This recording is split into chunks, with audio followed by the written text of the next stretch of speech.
Assalamualaikum warahmatullahi wabarakatuh. Greetings all. Back again with me. My name is Mukdishar Aditya Wisnugraha. I am from numerical method class number 2.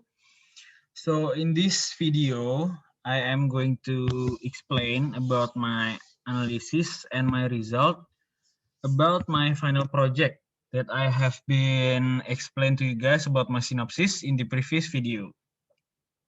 So let's go on to the analysis. In the previous video, I told you guys that this final project is divided by 4 phases. So in the phase 1, I'm going to explain the equation of this final project about heat exchanger design. So basically, the energy balance of heat transfer system can be expressed as given by equation number 1, 2, and 3, as you can see here.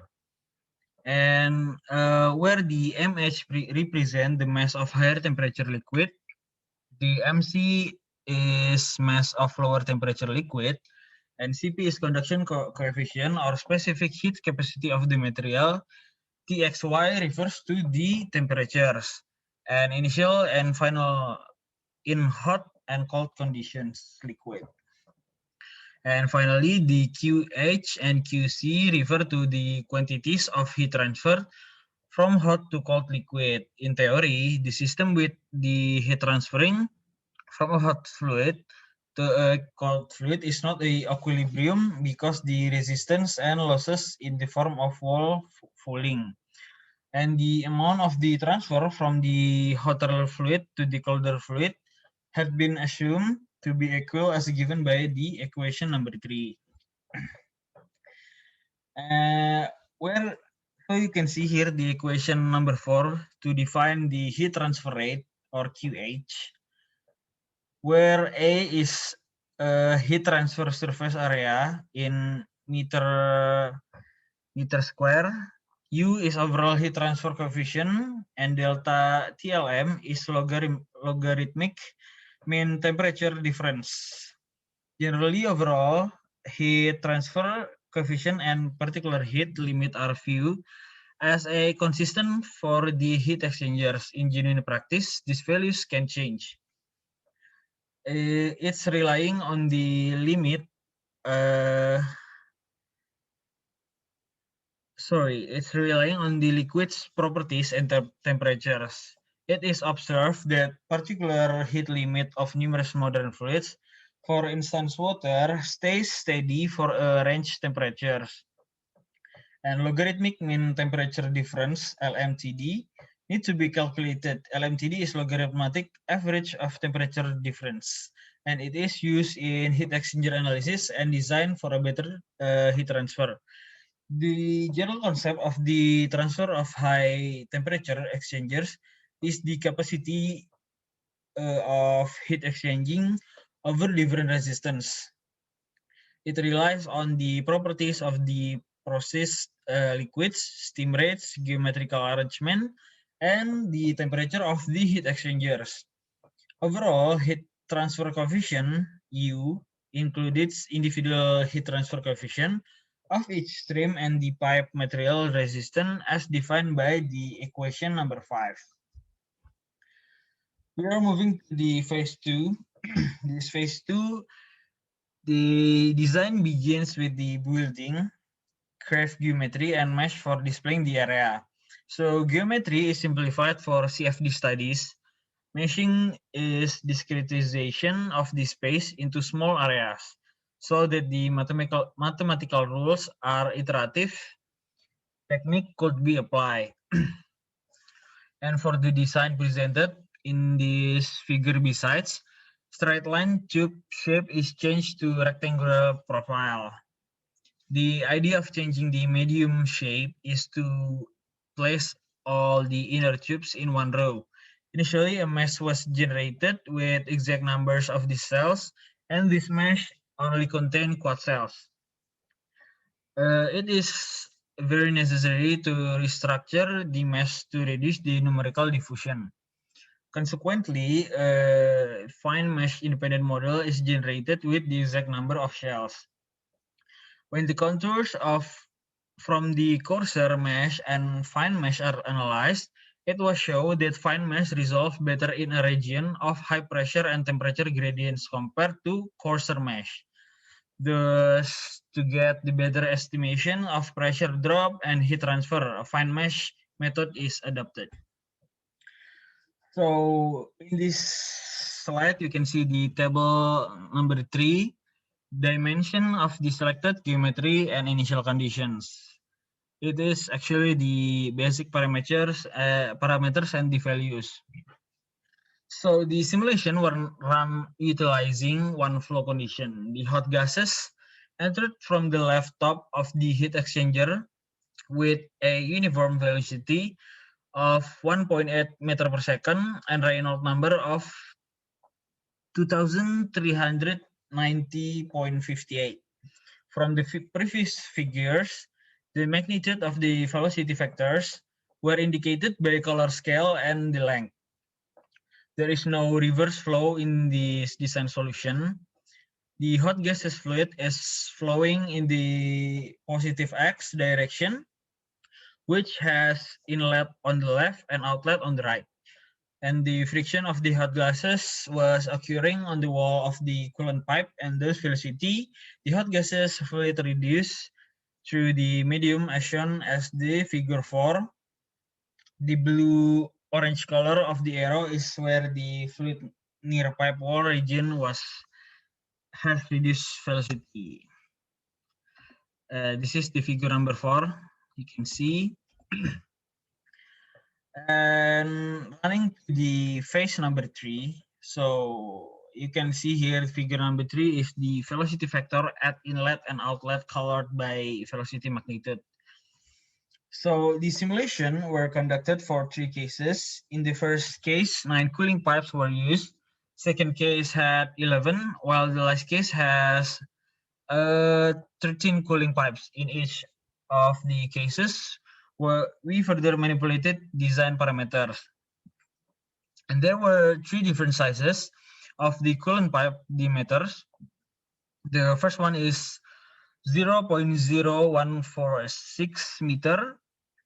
The next one is 0.0176 meter, and the last one is 0.0206 meter. The inlet velocity of the cold gases has been changed by 2.5 meter per second and 3 meter per second in each different diameter of the pipe. Following that, our CFD simulation had 18 scenarios in total. Table 4 shows the result of all scenarios.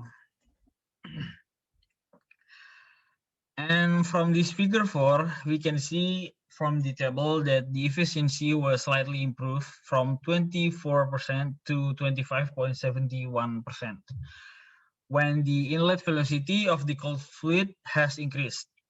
Increase of velocity improves heat transfer rate between the two fluids, and thus increases the design efficiency.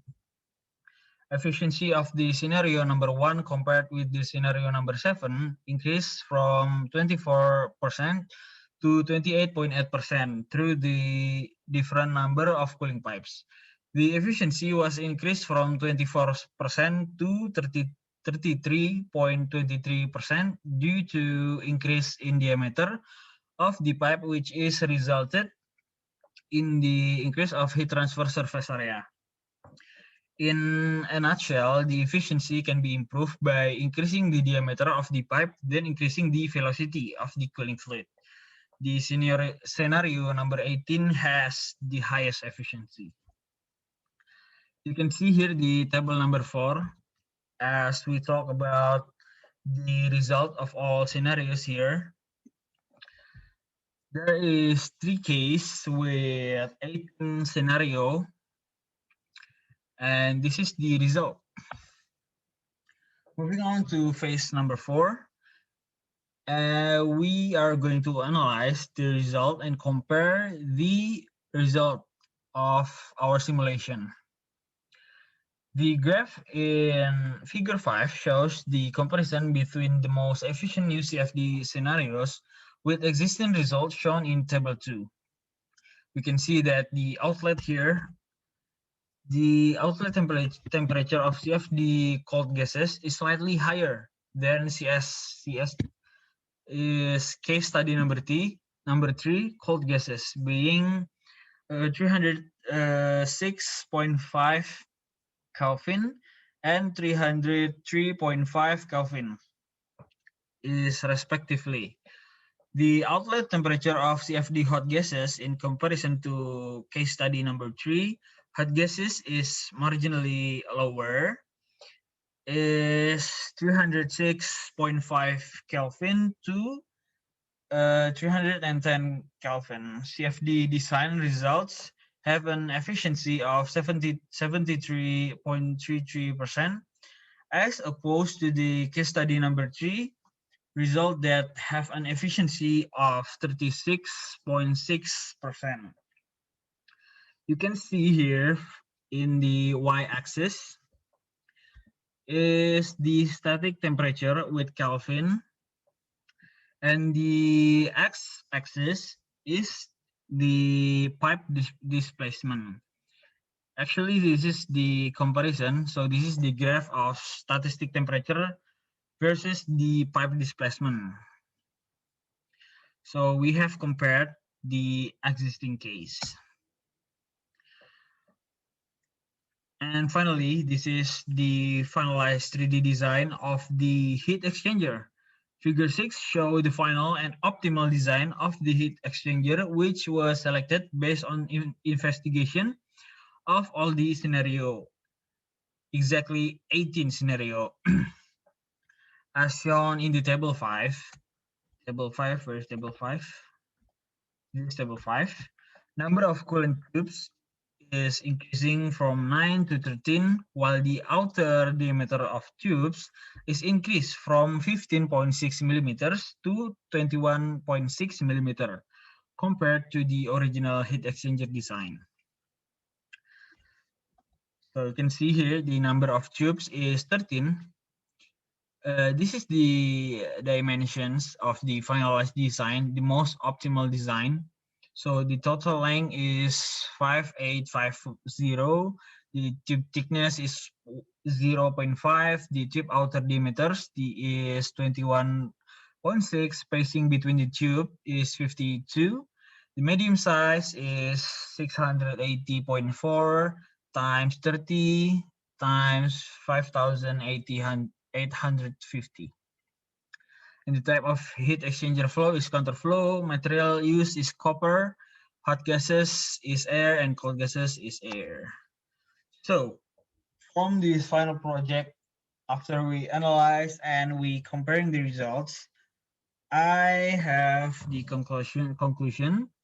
So this conclusion is on heat exchanger design conducted using the computational fluid dynamic simulation tools of or CFD soft.